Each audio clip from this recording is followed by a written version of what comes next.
Saudaraku, di momen ibadah yang spesial ini, saya ingin membagikan satu firman Tuhan, judulnya adalah Langit Terbuka.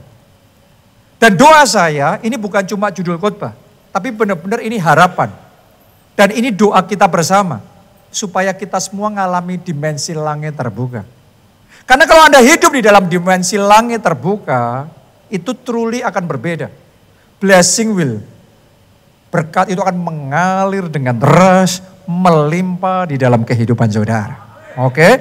Nah, di dalam bagian yang pertama dari seri khotbah Langit Terbuka, hari ini saya akan bicara secara spesifik tentang mematahkan belenggu kemiskinan. Ya, mungkin sebagian dari kita tidak dalam kemiskinan, tapi mungkin keterbatasan. Karena setiap dari kita punya batasan-batasan tertentu. Karena itu kita ada di level di mana kita ada sekarang. Dan saya yakin firman Tuhan hari ini akan membawa kita semuanya bisa maju ke next level di dalam kehidupan kita. Oke, jadi mematahkan belenggu kemiskinan. Saudaraku, kemiskinan itu merusak. Kemiskinan itu mengakibatkan sebagian anak gak bisa lanjut sekolahnya, studinya. Kemiskinan itu menyebabkan banyak orang jadi stres, depresi, menderita, mengalami kesulitan untuk bisa makan. Kesulitan itu mendatangkan ketakutan dan kekhawatiran dalam kehidupan banyak orang. Karena itu kita berdoa bersama-sama. Semua belenggu kemiskinan yang ada dalam hidup kita dipatahkan, dihancurkan. Hari ini kita mengalami kelepasan dan kemerdekaan sejati di dalam nama Tuhan Yesus. Oke, saya langsung ya, mulai 5 belenggu kemiskinan yang harus dihancurkan. Yang pertama, kemalasan. Nah, kalau ini kita semua sudah tahu ya, kemalasan selalu mengakibatkan kemiskinan. Ini salah satu faktor terbesar mengakibatkan kemiskinan adalah kemalasan. Kita buka di dalam Amsal 20 ayat yang keempat. Alkitab ngomong begini, pada musim dingin, si pemalas tidak membaca. Sampai di situ dulu ya pembacaan kita.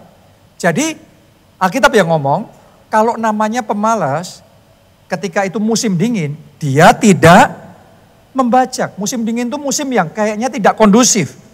Ya kayaknya sekarang gak cocok untuk memulai kerja, gak cocok untuk berbisnis. Ini kondisinya lagi krisis, daya beli lagi menurun, gak ada modal, nanti gak ada kesempatan. Saya sudah mencoba tapi gak bisa. Ini itu, pokok alasannya hebat banget, tapi di musim dingin itu tidak membaca, tidak bekerja. Ini yang Alkitab katakan. Mari kita lihat apa hasilnya. Lanjutkan pembacaan itu. Pada musim dingin si pemalas tidak membaca. Jikalau ia mencari pada musim apa? Menuai. Berarti musimnya masih sama atau sudah ganti sekarang? Tahukah saudara bahwa musim itu enggak pernah sama? Kalau ada yang pasti, maka musim itu selalu berganti. Kalau sekian tahun ini dunia terus menerus dalam krisis, kesulitan, pandemika, apakah lagi terjadi resesi macam-macam. Saya yakinkan saudara, tidak selalu akan ada musim dingin, akan datang musim menuai, akan datang musim panen di dalam kehidupan kita. Oke, ibaratnya sekarang. Ya ini jam berapa nih sekarang? 6:30 ya. Nah 6:30 ini persis pas pergantian. Tadi jam 6 masih terang nih. Ya, tapi 6:30, jam 7, tiba-tiba yang terang jadi gelap. Jadi hal yang pasti terang akan menjadi gelap, setelah itu nanti akan menjadi terang lagi. Kenapa? Karena musim selalu berganti. Anda diurapi nggak diurapi, Anda diberkati nggak diberkati, yang namanya musim akan berganti. Nah ketika musim berganti, musim dingin jadi musim menuai, lihat ini. Buat si pemalas tadi yang di musim dingin, tidak membaca, ditulis begini. Jikalau ia mencari pada musim menuai, maka tidak ada apa-apa.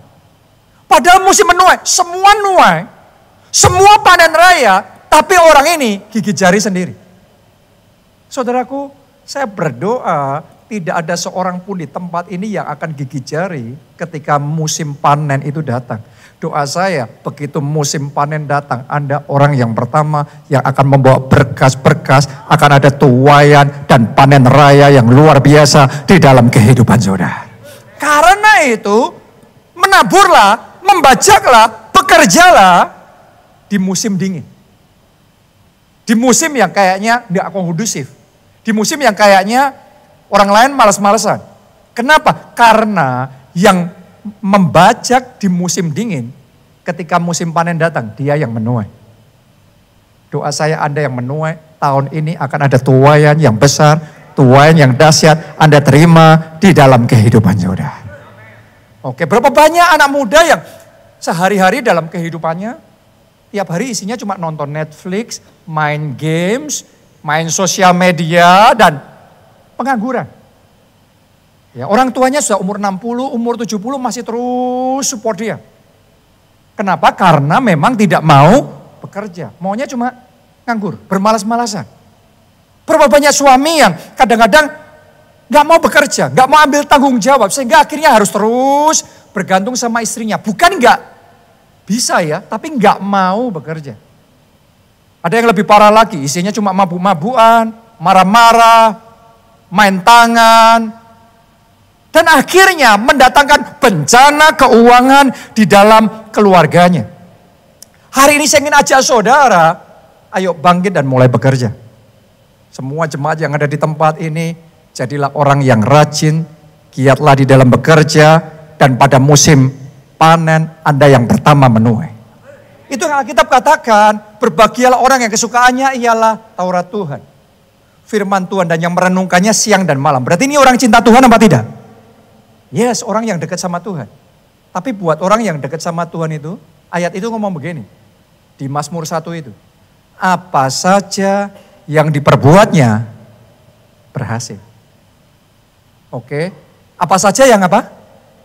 Diperbuatnya, bukan yang didoakannya. Bukan yang diharapkannya. Bukan yang diinginkannya. Saya ketemu sama kebanyakan orang Kristen, itu cuma banyak berharap, banyak menginginkan, banyak keinginannya, mau mujizat ini, mujizat itu. Tetapi sedikit berbuatnya, kecil kerjanya. Mau berhasil apanya? Karena Anda nggak bisa melawan firman Tuhan. Firman Tuhan itu ngomong untuk orang yang kesukaannya firman. Yang dekatnya sama Tuhan.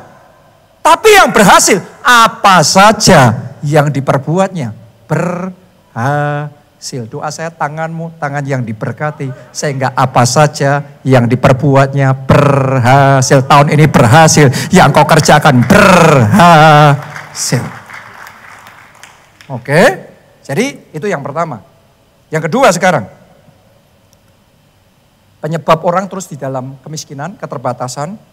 Karena kurangnya keahlian, kurangnya kompetensi, kurangnya skill di dalam bekerja. Banyak orang bekerja, tapi sedikit yang bekerja dengan kompeten. Ya, dan saya mau ngomong sama saudara, kerohanian tidak bisa menggantikan kompetensi. Anda either kompeten apa tidak kompeten di dalam pekerjaan saudara. Kalau Anda membuka jasa servis AC, Anda mau doa puasa 40 hari, 40 malam pun, tetap kompeten saudara akan menentukan AC-nya dingin apa tidak. Oke apa tidak? Kalau kita undang orang servis AC datang ke tempat kita untuk servis AC, pernah nggak ngalami bolak-balik mau diservis gitu terus, balik-balik lagi bermasalah terus. Tapi ada tempat-tempat servis tertentu yang kalau kita pakai mereka beres. Bagus, dingin, tahan lama. Kompeten. Ya sesederhana kalau nggak kompeten, akhirnya akan dicoret. Tapi yang kompeten akan maju. Jadi hari ini jangan pakai alasan kerohanian untuk menggantikan lack of competence. Saya justru menantang kita semua anak-anak Tuhan. Semakin cinta Tuhan, semakin kita bertumbuh di dalam Tuhan, semakin di dalam pekerjaan, kita harus jadi orang yang kompeten. Semakin kita harus meningkatkan skill kita dan keahlian kita di dalam pekerjaan kita. Mari kita lihat kata firman Tuhan di Amsal 22 ayatnya yang ke-29. Pernahkah engkau melihat orang yang cakap dalam pekerjaannya? Semuanya katakan cakap dalam pekerjaannya. Ya cakap itu berarti apa? Kompeten. Berarti ahli nih. Ini orang yang tahu yang dia lakukan. Kalau dia pegang nih beres nih, jadi nih. Oke. Karena nggak semua orang kayak gitu loh. Anda pernah ketemu nggak sama orang yang kerja, tapi bukan ngebantuin, ngacoin malah. Lebih baik dia nggak ada. Kenapa? Kalau dia yang kerja malah jadi berantakan. Itu kerja saudaraku, bukan nggak kerja. Kerja tapi tidak kompeten. Ya, tapi lihat Alkitab ngomong, pernahkah kau melihat orang yang cakap dalam pekerjaannya, yang kompeten? Nanti Anda akan ngerti, derajatnya beda, statusnya, martabatnya beda. Ditulis begini, di hadapan raja-raja ia akan berdiri, bukan di hadapan orang-orang yang hina. Oh, saya berdoa tahun ini, tangan Tuhan sendiri yang akan mengangkat, mempromosikan saudara, membawa saudara di hadapan pembesar-pembesar, di hadapan pejabat-pejabat, di hadapan raja-raja, kemuliaan Tuhan dinyatakan dalam hidup saudara. Tapi Anda harus ngerti, cara Tuhan membawa saudara berdiri di hadapan raja-raja adalah orang yang cakap di dalam pekerjaannya. Jadi mulai hari ini saya berdoa, kita semua bisa nangkep ini. Yang penting bukan cuma hati ya, benar hati itu yang terpenting, hati yang cinta Tuhan, hidup yang berkenan di hadapan Tuhan. Tapi giliran Anda dipromosikan di hadapan raja-raja, kompetensi saudara yang menentukan. Itu yang dialami oleh Daniel. Daniel itu, Alkitab mencatat, 3 kali sehari dia berdoa. Berarti dia orang yang dekat sama Tuhan apa tidak? Yes. Tapi jangan lupa loh, Alkitab juga mencatat, Daniel 10 kali lebih cerdas daripada yang lain. 10 kali dia lebih efektif, lebih efisien. 10 kali kalau dia diserahin sesuatu, orang lain handle hasilnya segini, Daniel handle hasilnya 10 kali lipat. Daniel 10 kali lebih kompeten, lebih skillful, lebih ahli daripada yang lain. Dan Alkitab ini jadi kenyataan di dalam kehidupan Daniel. Di hadapan raja-raja ia berdiri. Daniel diangkat jadi wakil raja. Dia nggak punya koneksi, dia nggak punya ini itu. Tapi karena kompeten, dia diangkat jadi wakil raja. Bahkan rajanya ganti. Anda perhatikan, kalau biasanya pemimpinnya ganti, kabinetnya ganti juga. Rajanya ganti, orang-orangnya rubah semua. Tapi tidak dengan Daniel. 4 kali ganti raja, rajanya ganti, Daniel tetap kokoh berdiri. Di hadapan raja-raja ia akan berdiri. Kenapa? Daniel kompeten. Jadi hari ini saya ingin tantang saudara, ayo tingkatkan kompetensi. Gak bisa asal bekerja loh, gak bisa asal berbisnis loh. Kerja dengan kompeten, bisnis dengan kompeten. Salah satu hamba Tuhan yang saya sangat kagumi namanya adalah Bishop David Oyedepo. Dan orang ini adalah orang yang sangat tahu sekali bagaimana untuk memimpin. Leadership-nya sangat powerful dan sangat kuat sekali. Sehingga ketika dia membangun gereja, gak asal-asalan. Ya saya pendeta, saya punya banyak teman pendeta, sarjana teologi, master teologi, sampai dokter, profesor. Tapi enggak semuanya orang yang tahu bagaimana memimpin sebuah gereja. Beda sekali saudaraku. Tapi David Oyedepo ini ketika dia memimpin sebuah gereja, dia tahu dia memimpin dengan kompeten. Satu dengan hati itu nomor 1. Tapi yang kedua dengan apa? Kompeten. Dan tahukah saudara, gereja yang dipimpinnya bertumbuh sampai jadi salah satu gereja yang paling maju di zaman sekarang ini. Jemaatnya jutaan jiwa. Ya, boleh dikatakan di ratusan negara di dunia. Gerejanya sudah berkembang. Tapi bukan cuma di area pelayanan loh, leadership-nya bukan cuma di area gereja. Suatu saat Tuhan suruh dia untuk membuka universitas. Universitas ini kan beda kan ya sama gereja. Tapi universitas yang dia bangun bukan sekedar universitas. Itu jadi universitas top terbaik, nomor 1 apa nomor 2 apa nomor 3 di seluruh benua Afrika. Bukan cuma di negaranya, tapi di benua Afrika. Anda ngerti ya levelnya ya? Ini beda, ini namanya kompeten. Waktu dia membangun development property development yang dia bangun, itu jadi property development terbesar kalau nggak kedua, ketiga, sebenua Afrika juga. Seorang pendeta loh saudaraku. Tapi karena leadershipnya kuat, karena memang kompeten di dalam yang dia kerjakan, di hadapan raja-raja ia berdiri. Anda tahu nggak, itu raja-raja di negaranya, atau presiden-presiden di benua Afrika, kalau mau ketemu sama dia, telepon dulu, janjian dulu, ngantri, karena banyak yang antri. Karena kompeten di dalam pekerjaannya. Oh, saya berdoa, hikmat yang sama yang Tuhan karuniakan sama Daniel, Tuhan juga karuniakan kepada setiap dari kita. Sehingga di bidang kita, di pekerjaan kita masing-masing, kita jadi orang yang paling ahli, paling kompeten, dan promosi yang dari Tuhan dicurahkan di dalam kehidupan kita. Amin. Karena Yesus yang mengajarkan, jadilah tulus seperti merpati. Yesus yang sama yang ngomong itu juga ngomong gini, jadilah cerdik seperti ular.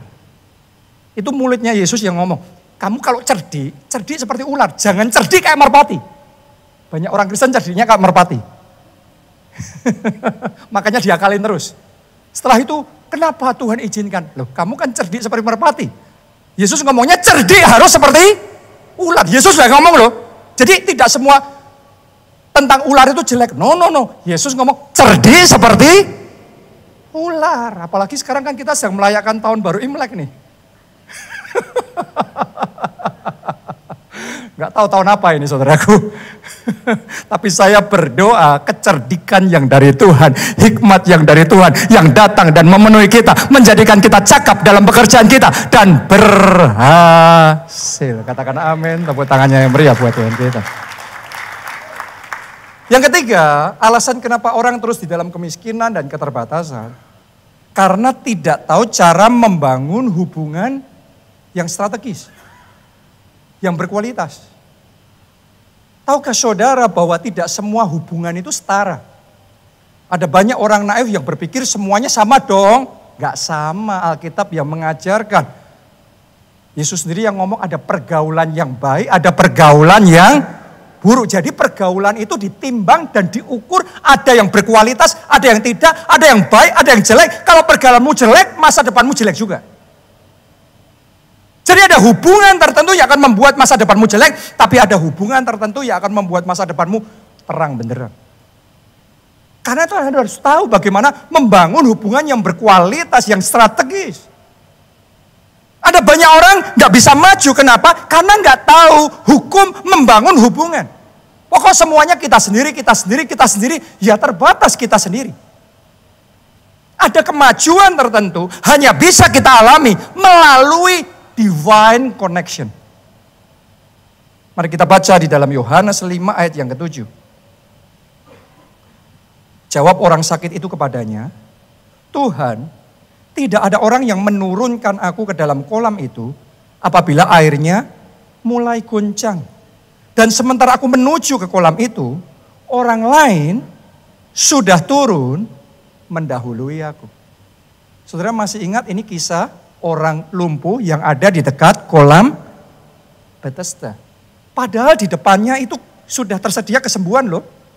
Kita mencatat sewaktu-waktu malaikat akan turun dan menggoncangkan air itu di kolam itu. Orang pertama yang nyemplung di situ pasti sembuh. Jadi kesembuhan itu sudah di depan dia.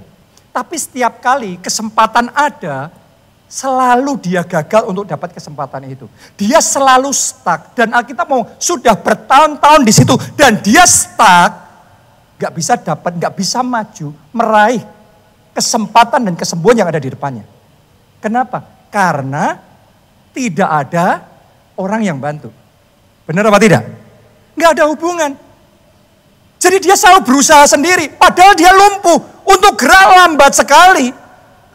Selalu kalah keduluan sama orang lain. Tapi kalau dia punya koneksi yang kuat, orang yang ready untuk membantu dan menjaga dan memperjuangkan dia, maka ketika air itu berbuih, langsung orang lain akan nyemplungin dia yang pertama dan dia sembuh. Gara-gara nggak ada koneksi bertahun-tahun stuck di level yang sama. Jangan-jangan saudara stuck di level yang sama karena Anda nggak paham hukum yang satu ini. Padahal Tuhan mau pakai orang-orang sekitar saudara untuk membawa saudara naik ke next level. Tapi kita kayak semuanya serba sendiri. Tahukah saudara kalau Yusuf serba sendiri, Yusuf nggak akan pernah jadi Perdana Menteri Mesir. Waktu itu dia adalah budak yang dipenjara. Padahal dia punya otak brilian. Dia punya ketajaman mengartikan mimpi. Benar apa tidak? Dan dia punya leadership yang kuat. Dia ditempatkan dimanapun, kalau dia ngatur sesuatu pasti hebat. Tapi di penjara. Lihat itu saudaraku. Tanpa koneksi seumur hidup tetap di penjara. Cara Tuhan membawa dia, Yusufnya sama, briliansinya sama, ketajamannya sama, kemampuan mengartikan mimpinya sama, leadershipnya sama. Caranya Tuhan membawa Yusuf jadi Perdana Menteri adalah melalui satu divine connection, yaitu juru minum raja. Yang sekian tahun sebelumnya dijebloskan ke penjara, Yusuf bantu mengartikan mimpinya dan kemudian dia bisa keluar. Tapi dia melupakan Yusuf waktu itu. Tapi hebatnya Yusuf gak kecewa loh. Makanya kalau kita buat baik sama orang, terus dilupain sama orang, ditinggalin sama orang, gak usah kecewa. Anda lakukan itu buat Tuhan. Dan Tuhan tahu kapan waktu yang tepat untuk memberkati benih yang pernah Anda taburkan. Dan kemudian membuka pintu buat saudara. Di momen yang tepat, saat Firaun bermimpi, dan tidak ada orang yang bisa mengartikan mimpinya. Di momen itu, juru minum raja itu ingat sama Yusuf dan ngomong sama Firaun, di penjara ada orang yang bisa mengartikan mimpi. Ada anak muda yang tahu mengartikan mimpi. Hari itu Yusuf dipanggil, masih budak. Tapi karena rekomendasi dari juru minum raja, hari itu dia menghadap Firaun, dia mulai memanifestasikan talentanya, mengartikan mimpi, manajemennya, dan lain sebagainya, leadershipnya. Dan hari itu dia tidur sebagai Perdana Menteri yang berkuasa. Kenapa? Karena ada divine connection. Kalau hari itu juru minum raja mulutnya terkunci, gak pernah ngomong cerita, gak pernah nyebut nama Yusuf, gak ngasih rekomendasi Yusuf. Yusuf dengan brilliance yang sama, ketajaman yang sama, leadership yang sehebat itu. Tapi tetap jadi narapidana, gak ada apa-apanya dia. Tapi potensinya di-unleash, potensinya bisa muncul begitu rupa. Kenapa? Ada divine connection. Saya nubuatkan, akan ada orang-orang di tempat ini, tahun ini Tuhan akan pertemukan saudara dengan divine connection. Dan melalui koneksi itu Tuhan akan bukakan pintu-pintu buat saudara. Dan Tuhan akan kerjakan lompatan-lompatan dan terobosan-terobosan besar dalam hidup saudara. Amin. Lihat ini, hubungan. Contoh lagi ya, Esther. Esther itu punya potensi jadi ratu. Tapi dia nobody. Wajahnya cantik. Orangnya pinter, karakternya baik. Tapi nobody. Bukan siapa-siapa dia. Luar biasanya, dia punya paman namanya Mordekai. Dan dia punya orang istana, penjaga, orang-orang yang ikut kontes jadi ratu itu, namanya Hegai. Dua orang ini, Mordekai dan Hegai ini yang memandu Esther. Kamu harus gini nih, kamu jangan gini, kamu gak boleh ngomong yang ini, kamu ngomongnya nanti gini. Kamu nanti mempresentasikan dirimu caranya gini, kamu milihnya pakaian seperti ini, aksesoris kamu milihnya kayak gini. Dengan panduan dua orang ini, seorang gadis biasa jadi ratu yang sangat berkuasa. Divine connection. Kadang-kadang kita berpikir semuanya serba kepandaian kita, kehebatan kita, kerja keras kita. Kalau itu cuma Esther sendiri, tanpa panduan dari orang-orang ini, dia tetap nobody. Tapi karena ada divine connection, potensi yang ada di dalam dia, kayak di-unleash secara luar biasa, dan dia naik level, dan dia meroket, melejit naik di dalam kemuliaan Tuhan. Karena divine connection. Jadi hari ini doa sama Tuhan, supaya Tuhan mempertemukan saudara dengan destiny helper-nya saudara. Ya, orang-orang yang dipakai Tuhan untuk menolong saudara mengalami penggenapan rencana Tuhan dalam hidup saudara. Saya punya kenalan seorang pengusaha cukup kuat, punya satu tanah yang besar, lokasinya strategis, tapi bisnisnya lagi susah. Kondisi keuangannya kekunci semuanya. Berat sekali waktu itu kondisinya. Akhirnya dia pontang-panting kiri kanan pinjam uang sama orang-orang yang dia bisa pinjemin. Bank sudah tutup pintu semua sama dia, nggak bisa sudah. Tapi dia terus berdoa sama Tuhan, tolong Tuhan. Dan kemudian di momennya Tuhan bekerja, Tuhan pertemukan dia sama seorang anak Tuhan yang lain. Ya, orang yang bisnisnya mall, jago mall. Kalau megang ngurusin mall, ini orang tahu bagaimana membuat mall sukses. Yang satunya tadi punya tanah yang punya potensi jadi mall, tapi nggak punya keahliannya. Yang satunya ini punya keahliannya, tapi nggak punya tanahnya. Dikonekin jadi satu. Dan itu mengunleash power yang begitu luar biasa, potensi yang begitu luar biasa. Di-unleash. Dan sejak saat itu ceritanya berubah total. Yang tadinya kekunci dan sudah tidak berkutik sama sekali. Tiba-tiba melejit naik. Mengalami terobosan-terobosan yang lebih dari yang dia pikirkan dan bayangkan. Jangan-jangan engkau punya kemampuan. Engkau punya potensi tertentu. Engkau punya hubungan tertentu. Engkau punya modal tertentu. Engkau punya aset tertentu. Tapi semuanya kegembok, semua kekunci semuanya. Sampai Tuhan mempertemukan saudara sama divine connection. Begitu Tuhan pertemukan saudara, itu kayak gembok-gembok itu dibukain satu-satu, kunci-kunci itu dibuka satu persatu. Dan get ready ya, tahun ini tahun double favor. Anda akan bersaksi karena akan ada hal-hal yang ajaib dan mengherankan Tuhan akan kerjakan dalam hidup saudara. Kadang-kadang kita cuma nggak sadar aja, apa yang kita punya ini karena kita sudah punya sekian lama kayaknya nggak berharga. Tapi tahu nggak, yang saudara punya talentanya Yusuf, ditambah rekomendasinya juru minum raja, ketemu sama Firaun, jadinya hebat. Jadinya makmur, Mesir mengalami kemakmuran yang luar biasa. Coba Anda bayangin itu. Kadang-kadang kita menyepelekan yang kita punya. Tapi kadang-kadang yang kita punya yang biasa ini, dikonekin sama ini, dikonekin sama itu, sama ini, jadi hebat.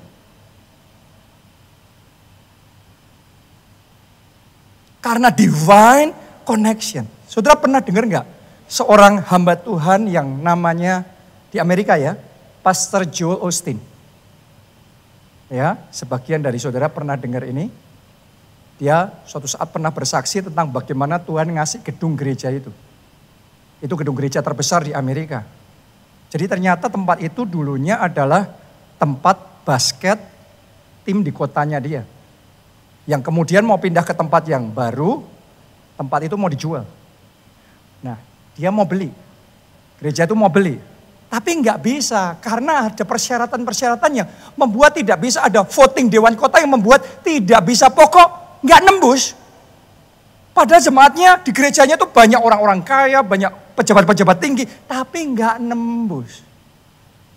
Sekian waktu berjuang, nggak nembus. Di kota Katisanes nggak nembus, kekunci, kegembok itu. Ada nggak situasi tertentu dalam hidup saudara kayak kegembok semuanya gitu? Sampai kemudian suatu saat Tuhan pertemukan sama seseorang yang kayaknya sangat no banget deh, sangat enggak banget deh. Ini orang ini modelnya orang amburadul, orang selebor yang ngomongannya kebun binatang semua dan kacau balau, tapi tahu bagaimana make it happen. Bagaimana menerobos yang orang lain tidak bisa terobos. Begitu connect ini saudaraku, orang ini ya saya bantu, terobos semuanya itu. Buka semua pintu itu yang sekian tahun gak bisa. Jadi. Dan dari jadi itu, gereja itu berhasil ngambil alih tempat itu. Pastor Joel Osteen itu seingat saya pernah bersaksi. Satu terobosan yang Tuhan kasih itu membawa gerejanya ngalami kemajuan. Harusnya itu 40 tahun kemajuan. Tapi terjadinya sekejap. Karena divine connection. Oh, saya berdoa ada orang-orang di tempat ini karena Anda diketemukan dengan divine connection yang daripada Tuhan. Tuhan membawa saudara mengalami lompatan 10 tahun, 20 tahun, 40 tahun. Terjadi tahun ini. Terimalah, terjadilah, terimalah itu dalam hidup saudara. Jadi Anda harus tahu cara Tuhan main itu seperti apa. Sehingga Anda nggak terkotak dan berpikirnya sempit, ngertinya mainnya cuma gini aja. Akhirnya kegembok semuanya. Banyak orang Kristen nggak bisa maju karena kegembok semua, nggak ngerti gimana buka gemboknya itu. Karena kadang-kadang cara buka gembok itu Tuhan kirimkan koneksi sini, ini, itu. Dan ketika Anda peka dengan tuntunan Roh Kudus, Anda ngikuti itu, lompatan terjadi. Tapi juga butuh sensitivitas ya. Tidak semua connection dari Tuhan loh. Dan tidak semua connection yang dengan orang Kristen, dengan siapapun yang kayaknya baik selalu Tuhan yang suruh loh. No. Anda butuh kepekaan yang daripada Tuhan. Karena kalau salah koneksi, ya konslet saudaraku. Benar apa tidak? Akhirnya kacau semuanya. Jadi doa saya, kita semua di tempat ini, minta sama Tuhan tahun ini. Kirimkan divine connection itu. Dan aku berdoa Tuhan semua gembok-gembok yang ada dalam hidup kita dibuka semuanya, terbuka dalam nama Yesus. Open doors, pintu-pintu terbuka dan berkat tercurah sampai berkelimpahan. Katakan amin. Dan tepuk tangannya yang paling meriah buat Tuhan.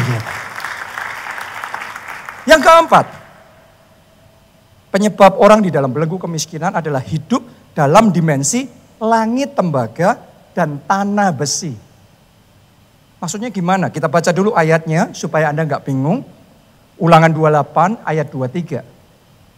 Juga langit yang ada di atas kepalamu akan menjadi langit tembaga, akan menjadi tembaga. Dan tanah yang di bawah pun menjadi apa? Besi. Ini bukan bahasa puisi loh. Ini Alkitab benar-benar bicara tentang dimensi langit tembaga dan dimensi tanah besi. Kalau Anda